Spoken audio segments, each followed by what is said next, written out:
Bab 077. Dari ketiganya, semua memiliki pengaruh. Namun, insting Der berkata bahwa keluarga Bennet kemungkinan besar berada di belakang naungan keluarga Rutherford. Ia tahu betul sombongnya Romeo Bennet dan ayahnya yang kotor itu pasti tahu sesuatu. Mereka akan melakukan transaksi. Kita akan memancing mereka, sahut Carton. Sementara kedua kakinya terbuka lebar, pria itu membungkuk ke arah titik peta yang ditandai di sekitar pelabuhan ilegal Carolina Selatan.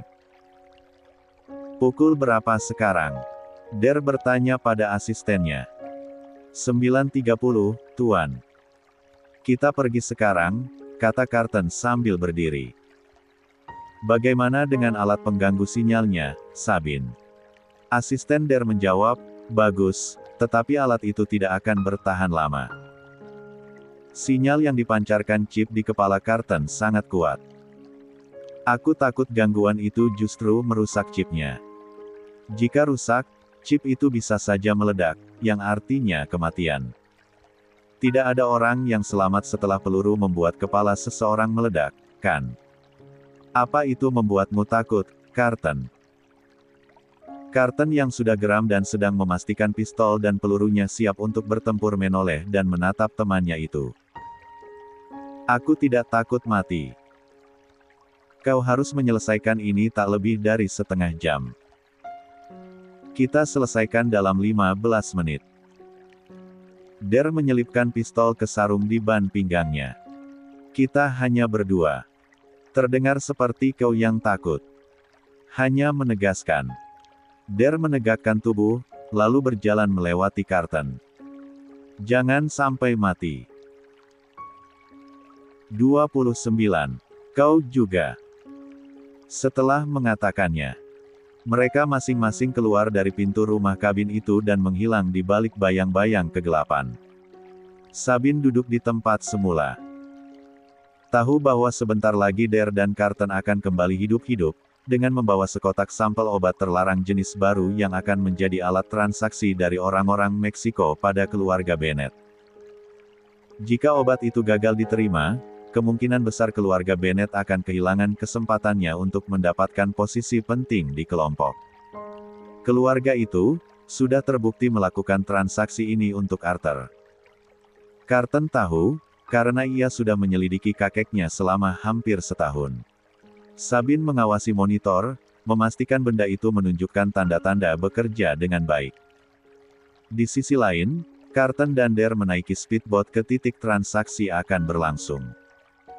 Begitu sampai di belakang sebuah pulau kecil yang letaknya tak jauh dari si kapal yang menunggu. Der mengangkat teropong. Ada 4 penjaga di luar. Bagian yang aman ada di bagian sisi kiri, penjaganya terlihat sudah mengantuk. Bagi 2 saja. Kau tahu, sebenarnya aku bisa melakukan ini sendirian. Sombong. Kapal lainnya hanya berjarak beberapa meter. Kita tidak tahu di mana kotak itu berada dari ketiga kapal, kata Der. Aku tidak peduli dengan obatnya. Aku peduli. Sahutan yang terdengar sedikit menggeram itu membuat Carton menyeringai. Kurasa kapal kedua memiliki lebih banyak penjaga. Menurutmu, kurasa itu kapalnya. Carton melepaskan kaus dan hanya menyisakan celana renang pendek. Pria itu lalu meraih grappling hook. Sebelum berenang, Carton berkata, 15 menit. Lalu, pria itu melompat ke air dan mulai berenang dalam gelapnya malam di laut lepas, menuju sebuah kapal yang terombang-ambing dalam keheningan bersama 2 kapal lain di balik sebuah pulau kecil. Untunglah malam itu ombak tidak besar, tidak ada badai, dan daerah itu dapat dipastikan tidak memiliki predator seperti hiu ganas besar pemakan manusia.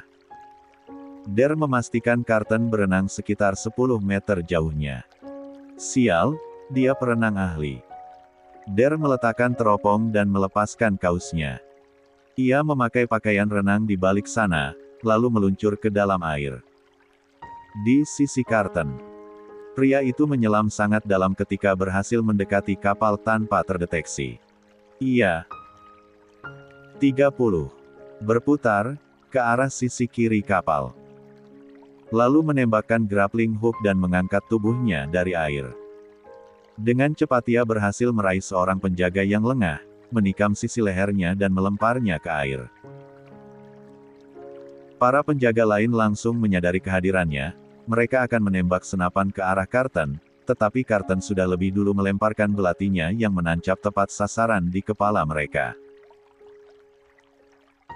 Der menyusul dari belakang, pria itu berkata, "Sial.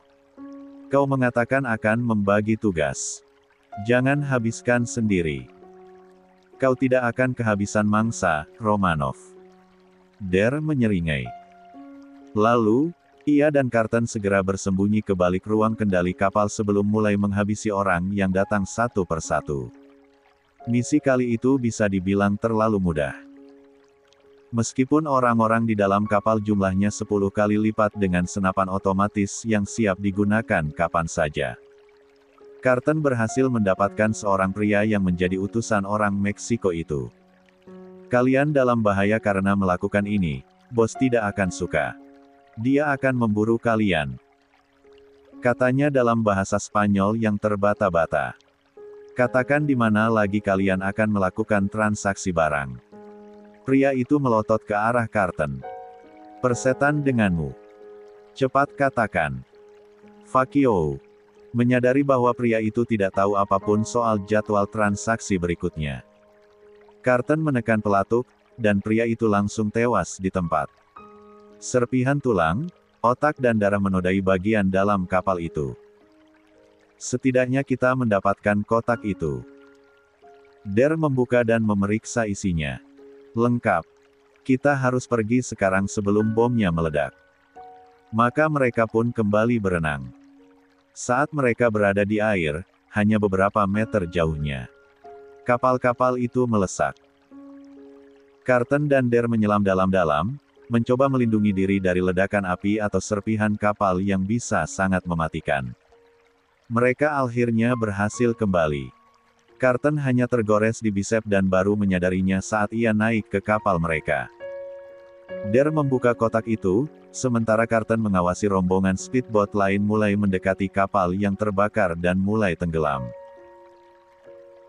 Seluruh obat-obatan ini belum disebar, kemungkinan besar akan ada distribusi dalam jumlah yang sangat besar jika Arthur setuju. Ini akan jadi keuntungan yang sangat besar untuk pihak mereka, tapi kerugian yang tak kalah besar untuk negara. "Aku tidak peduli soal obat-obatan itu," kata Carton sambil menoleh ke arah Der. Ya, Carton hanya peduli pada kemarahan Arthur setelah ini. 31. Setidaknya Carton sudah menggagalkan 4 kali transaksi dan semuanya berjalan mulus. Kemarahan Arthur pada keluarga Bennet tidak akan terbendung lagi, karena ini kesempatan terakhir mereka. Jika keluarga Bennet dibuang dari naungan keluarga Rutherford, maka Carton akan mudah membuat perjanjian dengan mereka. Sementara itu, keluarga Bennet punya seseorang yang tahu cara kerja chip pengendali itu. Ini adalah proses mendapatkan kubu dan Carton akan melakukan apapun untuknya. Bagimu tidak, tapi bagiku ini penting. Karena kau bekerja untuk pemerintah juga. Mata hijau Carton menyipit. Mengingatkan daripada mata hijau Axton, sahabatnya yang seorang pengusaha kaya raya. "Aku ingin naik jabatan," kata Der tanpa menahan diri. "Ya, kalau aku berhasil menemukan jawaban atas semua ini, kau akan mendapatkan bagianmu juga." Der menyeringai, "Tentu saja, tidak ada yang gratis di dunia ini." Mereka pun bergegas kembali. Sabine telah memastikan kepulangan mereka aman, karena orang-orang Romeo Bennet pasti akan mulai menyisir tempat. Dalam perjalanan kembali itu, Der membawa obat-obatan bersamanya untuk dijadikan bukti penemuan pada sang atasan, sementara Carton berniat untuk kembali ke Vegas. Ia ingin melihat Ariela. La ingin memeluk wanita itu, tidur di sisinya lagi, tetapi ia ingat apa yang ia katakan kemarin lalu itu. Ia akan membuat Ariela bersama Claudine. Karena sejauh ini, kakeknya dapat menepati janji. Ariela tidak kesakitan saat dia berdekatan dengan Claudine. Ariela mungkin akan membencinya, tetapi Carton tidak punya pilihan lain. Ia harus menjaga jarak, ia harus fokus. Begitu sampai di kediamannya, ia senang tidak menemukan Claudine menyambutnya. Beberapa hari lagi, Ariela akan ikut bersama Claudine ke kediaman Hamilton. Carton akan sangat sibuk dengan negosiasi. Ia tidak bisa bekerja dengan kelompoknya. Ia harus menyimpan misi ini. Hanya Dare, Sabine dan James yang tahu. Tidak ada yang lain. Karena ia tidak bisa mempercayai siapapun kecuali mereka, William dan juga Susan.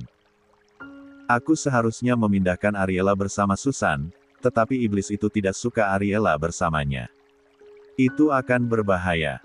Carton menemukan Katie di dapur, sedang membuat susu hangat. Di mana Ariela? Tuan. Katie menunduk, Nyonya ada di kamar, beliau tidak bisa tidur jadi aku membuatkannya susu hangat. Mata hijau Carton segera menatap lurus ke arah susu di gelas itu, lalu dia memerintahkan Katie menuangkan sebagian kecil susu agar Carton dapat meminumnya. Tidak ada racun. Tidak ada tanda-tanda yang aneh. Bagaimana pemeriksaan kemarin? 32. Dokter berkata Nyonya hanya kelelahan. Semalaman Nyonya demam, Tuan. Apa Ariela hamil? Tidak, Tuan. Paksa dia untuk terus istirahat, kalau perlu beri dia obat tidur dan katakan padanya untuk tidak memikirkan sesuatu yang tidak perlu. Katie ingin berkata, mana mungkin Nyonya dapat melupakan apa yang Anda katakan, Tuan. Meskipun kemudian Katie diam saja. Aku permisi, Tuan. Maka Katie pun pergi, membuat Carton merasa semakin gelisah. Dia sangat ingin pergi ke kamar istrinya itu. Ia sangat ingin menjelaskan apa yang ia katakan kemarin itu tidak benar. Selama beberapa saat, Carton merasakan ponselnya bergetar. Ia masuk ke kantornya dan menerima telepon dari kakeknya yang biadab. Sepertinya kau mendengarkan apa yang kukatakan. Kau sudah berjanji. Ya, asalkan kau tidak memberitahu istrimu soal chip itu juga. Jika dia sampai tahu, aku akan menyiksanya sepanjang hari. Akan kupastikan dia bahkan tidak akan bisa berpikir lagi, sama seperti ayahmu. Carton mengepalkan tangan. Aku tidak memberitahunya, sialan. Baguslah. Bisa Carton bayangkan kakeknya mengangguk puas. Pria tua itu mendapatkan apa yang dia inginkan. Kau sengaja melakukan ini untuk membuatku dan Ariela salah paham, bukan? Kakeknya tertawa. Itulah tujuanku, Carton. Permainan ini tidak akan menyenangkan jika kau dan gundikmu terus bersama. Betapa benci Carton mendengar suara pria itu. Dia sangat ingin menusuk tubuhnya berulang kali sampai pria itu kehabisan darah dan mati membusuk. Aku ingin wanita itu membencimu. Bagaimana rasanya dibenci oleh wanita yang kau cintai? Sejauh ini, aku tidak pernah melakukan dosa padamu. Arthur tertawa, ini karma, nak. Apa kau memahami cara kerjanya? Terkadang, karena perbuatan seseorang. Seseorang bisa dihukum atas sesuatu yang bukan perbuatannya. Carton tidak menyahut. Ariela akan pergi bersama Claudine. Pastikan kau tidak menyentuhnya.